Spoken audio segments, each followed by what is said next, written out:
फटाफट नहाते हैं, रेडी होते हैं और निकलते हैं। फिर मिलते हैं आपको रास्ते में।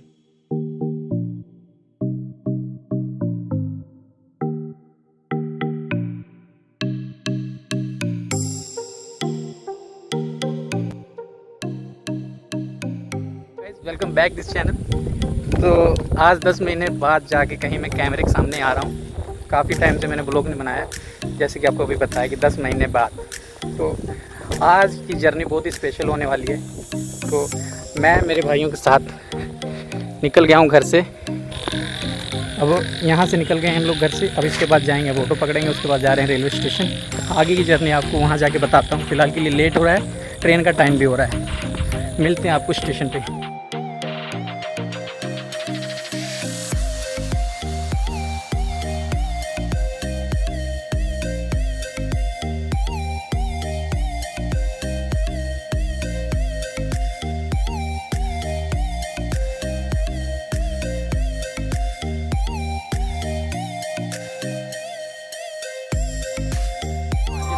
तो हम लोग रेलवे स्टेशन पहुंच गए थे, लुधियाना वाले। तो आज की जर्नी की अब मैं आपको बताता हूं कि हमारी जर्नी कहां से कहां की होने वाली है। तब तो जल्दी में थे रेलवे स्टेशन पे, मतलब हमारे घर से ऑटो नहीं मिलता, इसलिए हम लोग जल्दी कर रहे थे। तो फिलहाल अब रेलवे स्टेशन पहुंच गए हैं। हमारी जर्नी होने वाली है लुधियाना से श्री माता वैष्णो देवी कटरा की। जो हमारी गाड़ी है हेमकुंड एक्सप्रेस, वो अभी फ़िलहाल 1 घंटे के लिए डिले चल रही है। तो मेरा एक दोस्त आ रहा है, वो भी चंडीगढ़ से बैठेगा, सीधा यहीं मिलेंगे हम लोग। बाकी 3 दोस्त और हैं, एक मेरे भैया हैं, एक ग्रुप अलग है, शायद वो मिल सकता है, वैष्णो देवी मिलेगा या नहीं मिलेगा। फ़िलहाल मैं आपको एक चीज़ और बताता हूँ। 10 महीने बाद कैमरा उठाया है, नर्वस भी हूँ, अच्छा भी लग रहा है कि दोबारा मैं आया हूँ। पर देखते हैं क्या होगा, एंजॉय करिएगा जर्नी को। बाकी मिलते हैं कैसा क्या होगा। कोई गलती होगी माफ़ करिएगा। कोशिश पूरी करूँगा कि आपको आपकी श्री माता वैष्णो देवी की पूरी एक जानकारी दूँ। अगर आप अगस्त से लेकर सितंबर तक आना चाहते हैं तो सब कुछ बता दूँगा। यात्रा पर्ची कैसे लेनी है या आपको रोपवे की पर्ची कैसे लेनी है, अगर कुछ भी होगा आपको गाइड करूँगा अच्छे से। बाकी आप कोई गलती होगी तो माफ़ कीजिएगा। मिलते हैं जब हमारी ट्रेन आती है, उसके बाद आपको फिर आगे का व्यू दिखाते हैं।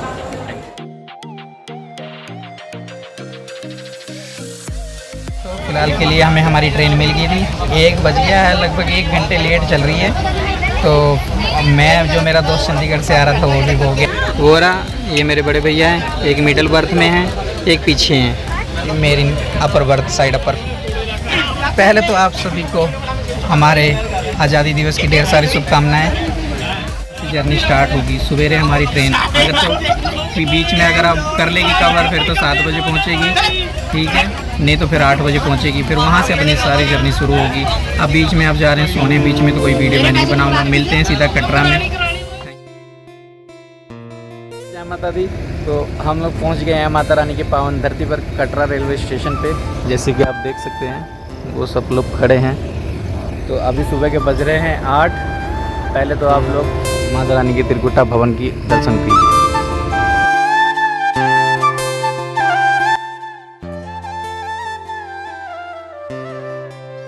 बाकी ये पावन नज़ारा आपको पास जाके भी दिखाने की कोशिश करूँगा। अब यहाँ से हम लोग जाएंगे, फ्रेश होंगे, रूम लेंगे, उसके बाद आगे जैसा भी होता रहेगा आपको बताएंगे। फ़िलहाल तो अभी हमने कदम रखे हैं। कोशिश करूँगा एक छोटी चीज़ भी आपको बताऊँगा और दिखाऊँगा। हर एक चीज़ के बारे में बताऊँगा कि कैसे कहाँ क्या प्रॉब्लम आ रही है बारिश के चलते, क्योंकि मौसम ऊपर का पूरा वेदर चेंज है और पूरे बादलों से घिरा पड़ा है अभी पर्वत।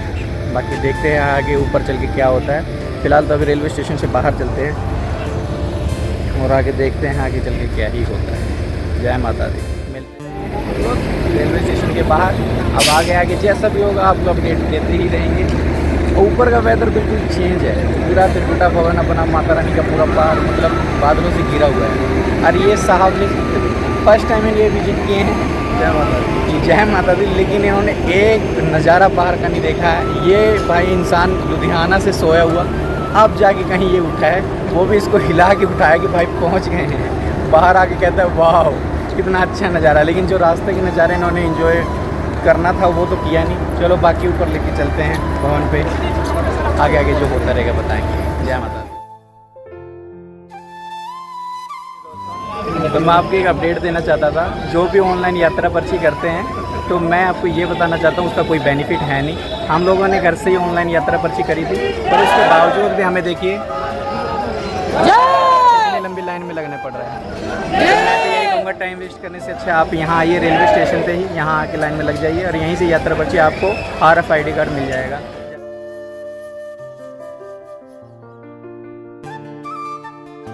फाइनली हमें RFID कार्ड मिल ही गया।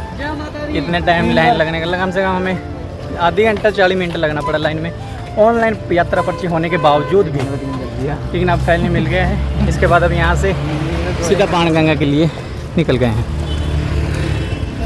अब यहाँ से जाके सीधा आपको बाणगंगा मिलते हैं, तब तक के लिए जानवर के पास जा रहे थे। ट्रैक पे देखिए हमें क्या देखने को मिलता है, लाइन, बहुत सारी लाइन। अभी लाइन कहाँ सी है? आज हमारा सफर ये शुरू होने से पहले हमारे डिमोटिवेशन मिल गई हमें। वहाँ से पीछे भी अभी और शुरू हो, वहाँ से ले के यहाँ शुरू हो के यहाँ से फिर वो एंट्री गेट तक। अभी तो बहुत कुछ देखते हैं आगे अभी क्या क्या होता है। जय माता दी दोस्तों, जय माता दी। जैसा घर से हमने बोला था कि आपकी इंटरेस्टिंग रहेगी यात्रा, तो यहाँ आके सच्ची में इंटरेस्टिंग होगी, क्योंकि नवा रास्ता अपना लिया। अब कि हम लोगों ने नवा रास्ता अपनाया है, ताराकोट वाला रास्ता।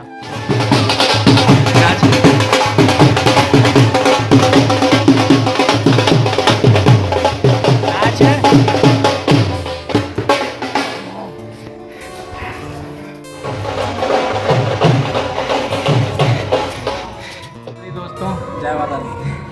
तो पुराने वाले रास्ते पे तो लगभग 2 किलोमीटर के करीब लाइन लगी हुई थी, सिक्योरिटी चेक चल रहा था 15 अगस्त के कारण। तो हमने ताराकोट वाला मार्ग अपनाया। इस रास्ते पे एक बेनिफिट, 2 बेनिफिट यही है कि यहाँ पे पालकी वगैरह या घोड़ा खच्चर नहीं चलता, साफ़ सुथरा रास्ता है। लेकिन ये है कि बस एक नवा एक्सपीरियंस लेने के लिए हम लोगों ने ताराकोट वाला रास्ता अपना लिया। अब आगे चल के देखते हैं कि हमारे साथ क्या क्या। ब्रेक लेने के लिए बैठ गए थे, मेरे थकावट ज़्यादा ही हो जा रही है। ये लोग तो एक्टिव हैं अभी भी। आप कोशिश ये करेंगे यहाँ से सीधा अर्धकुंवारी के पास ही जाके स्टॉपेज लें। कोशिश करेंगे जितना जल्दी हो सकता है उतनी जल्दी ट्रैक को कंप्लीट करें।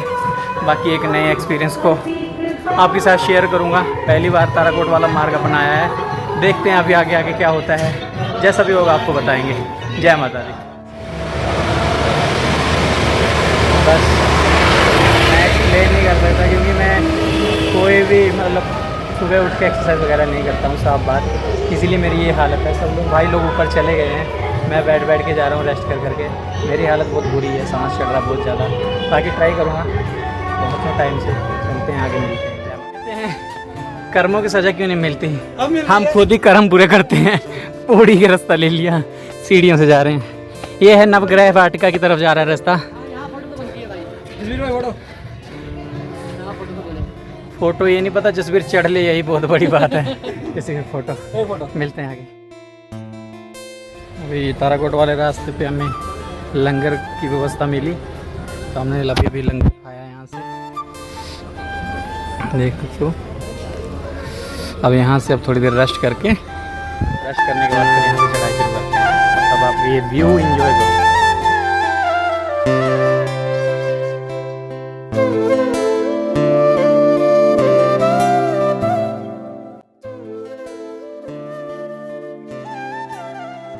जैसे जैसे बढ़ते जाएंगे आगे आगे दिखाते जाएंगे। ये 2 लोग और आगे लंगर खा के देखो।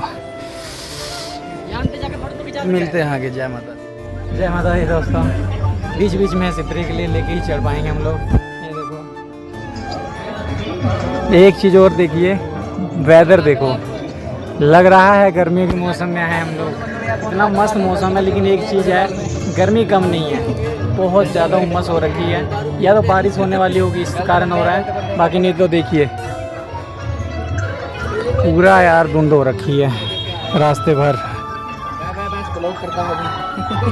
मैं से ही रेस्ट कर करके चढ़ ही पाएंगे। लगभग शायद 3 किलोमीटर अर्धकुंवारी रह गया है। कोशिश करते हैं पहुंचते हैं वहां तक, फिर मिलते हैं आपको अर्धकुंवारी। जय माता। फिलहाल के लिए टाइम हो रहा है दोपहर का 1 बज रहा है, लेकिन वेदर देखिए, चेक करिए आगे। कैमरे में तो फिर भी क्लियर दिख रहा है, लेकिन वैसे विजिबिलिटी बहुत कम है। फिर हमने मौत को छूने की कोशिश की है। 470 सीढ़ियाँ, 950 मीटर लिखा हुआ था, वेदर के चलते बस थोड़ा मन लग रहा है, नहीं तो ऐसे बस हुई पड़ी है। चलो अभी तो 50 सीढ़ी नहीं चढ़ा हूँ। आ गया सर, आ गया। जय माता दी। चलते हैं, देखी जाएगी। अगर ब्लॉग बोरिंग लग रहा हो तो स्किप कर सकते हो, ठीक है ना, थोड़े थोड़े पार्ट। बाकी लाइक और सब्सक्राइब एंड कमेंट कर देना, बस मेन इम्पोर्टेंट तो यही है। किसी का भी दिल दहल जाएगा भाइयों। अगर हिम्मत हो तभी मौत को छूने की कोशिश करना, नहीं तो कोई ज़रूरत नहीं है, सिंपल रास्ते से भी जा सकते हैं। विजय विजय, अभी थोड़ी देर पहले चर चर की आवाज़ आ रही थी, मैं सोचा पौड़ी से आ रही है, बाद में देखा घुटने में तो आ रही है। घुटनों में से चर चर की आवाज़ आ रही है। जय माता दी दोस्तों, इतनी मकसद के बाद पहुंच गए हैं हम लोग श्री माता अर्धकुंवारी में। हालत हमारी सेम ऐसे ही हो गई है। अभी फ़िलहाल अभी यहाँ आके बैठे हैं, 10-15 मिनट यहाँ वेट करेंगे, उसके बाद फिर भवन की तरफ चल जाएंगे। थोड़ी देर रेस्ट करते फिर आपको बोलता हूँ, अभी बोलने की हिम्मत नहीं है। जैसे ही हम लोग फिर अर्धकुंवारी पे आराम करके निकलते हैं तो हमें क्या पता लगता है कि जो रास्ता पे हम लोग को जाना था उस रास्ते पे लैंडस्लाइड हो गई है, तो वो रास्ता बंद कर दिया गया है नए वाला। तो सब यात्री अब पुराने रास्ते से जाएंगे, सांझी छत वाले से। जिस रास्ते को सुनते ही बंदे की रूह कांप जाए, उस रास्ते से हम लोगों को अब चढ़ाई करनी थी। तो हमने भी माता रानी का जयकारा लगाया और शुरुआत कर दी। कोई बात नहीं, जो होगा माता रानी की इच्छा से होगा। हमने यही सोच लिया कि चलो माता रानी हमारी परीक्षा ले रही हैं, जैसा होगा वैसे ही करेंगे, मगर जैसे माता रानी की इच्छा, जैसे हमें ले जाना चाहें हम वैसे ही जाएंगे। अब मैं आपको 1-2 अपडेट और दे देता हूँ। अगर आप अगस्त और सितंबर या मतलब मानसून के टाइम पे आते हो तो माता वैष्णो देवी, तो आप रेन कोट, छाता ये सब ज़रूर लेके आएँ, क्योंकि कब मौसम बदल जा रहा है कुछ पता नहीं है, कभी भी बारिश हो जा रही है। लेकिन गर्मी बहुत ज़्यादा है, ठंड नहीं है, इतना मैं बता देता हूँ आपको। मौसम देखिए, आपको वैसे आपको बहुत देखने में ऐसा लगेगा बहुत अच्छा नेचर लग रहा है, पर ऐसा है कि ठंड नहीं है। मौसम मतलब भीड़ की वजह से, या तो कह लो कि गर्मी ज़्यादा है, भीड़ भी बहुत ज़्यादा है। अब उसके बाद फिर हम लोग सब लोग अब भवन पे पहुंच गए हैं। तो भवन से नीचे जो स्नान घर है वहाँ से हम लोग नहाए और रेडी हुए माता रानी के दरबार के दर्शन करने के लिए। उसके बाद हम लोग लाइन लगने के बाद हम लोग के दर्शन बहुत ही प्यारे दर्शन हुए। भीड़ थी, बहुत ज़्यादा भीड़ थी, लेकिन उसके बावजूद भी दर्शन हम लोग के बहुत प्यारे हुए। आप भी माता रानी के घर बैठे बैठे लीजिए, दर्शन कीजिए। उसके बाद फिर हम लोग दर्शन करके वापस सब भैरवनाथ की चढ़ाई किए। मतलब सब कुछ दर्शन हमारे अच्छे से हो गए। मेरे फ़ोन की बैटरी डाइड हो गई थी, इसलिए मैं मतलब रिकॉर्ड नहीं कर पाया। दर्शन करके हम लोग रात में ही नीचे के वापस कटरा आ गए थे। रात के लगभग 2 बज गए थे, तो हमने वहीं पे ही कटरा में होटल ले लिया था। तो वहाँ पे हम नाइट स्टे की। सुबह जल्दी उठ के नाश्ता पानी करके हम लोग रेलवे स्टेशन आ गए थे, क्योंकि हमारी ट्रेन थी 9:30 बजे की। उसमें हमने 3rd इकोनॉमी में वैसे टिकटें करा ली थी, हमारी टिकटें हो गई थी रिटर्न टिकट। जो हमारे साथ दोस्त आए थे, फर्स्ट टाइम एक्सपीरियंस था उनका, एक्सपीरियंस भी मैं बता नहीं सकता। वो लोग बहुत खुश थे। माता रानी के दरबार पे आके वैसे कोई उदास तो नहीं जाता है, सब लोग खुशी वापस आते हैं, खुश। इनके साथ साथ आपकी हमारा भी एक नया एक्सपीरियंस समझ लीजिए, क्योंकि आपकी जहाँ जोन से रास्ते से हमने यात्रा शुरू करी थी, ताराकोट वाला मार्ग, वो रास्ते से हम लोग कभी गए नहीं थे। बहुत अच्छा लगा उस रास्ते पे जाके। साफ़ सुथरा सब कुछ बढ़िया बना रखा है, सारी सुविधाएं भी अच्छी हैं पानी की। चाहे तो आप उस रास्ते से जा सकते हैं। वो रास्ता थोड़ा सा लंबा पड़ता है दूसरे रास्ते से, लेकिन बहुत सही रास्ता है। आपको उस पर भीड़ देखने को नहीं मिलती है, ज़्यादा ना घोड़ा और खच्चर चलते हैं। बट ये है कि बाणगंगा और चरणपद आप नहीं जा पाएंगे, सीधा आपका अर्धकुंवारी जाके वो मिलता है। हम लोग ट्रेन में बैठ गए थे। उसके बाद तो हम लोग सो ही गए, क्योंकि थकावट ज़्यादा था हो गई थी। फिर हम लोग आँख खोली तो सीधा लुधियाना रेलवे स्टेशन आ गए थे। ब्लॉग की समाप्ति यहीं करते हैं। जय माता दी। आपको मेरी वीडियो पसंद आई हो, चैनल को सब्सक्राइब और कमेंट में अपना सजेशन जरूर दे के जाएं। जय माता दी।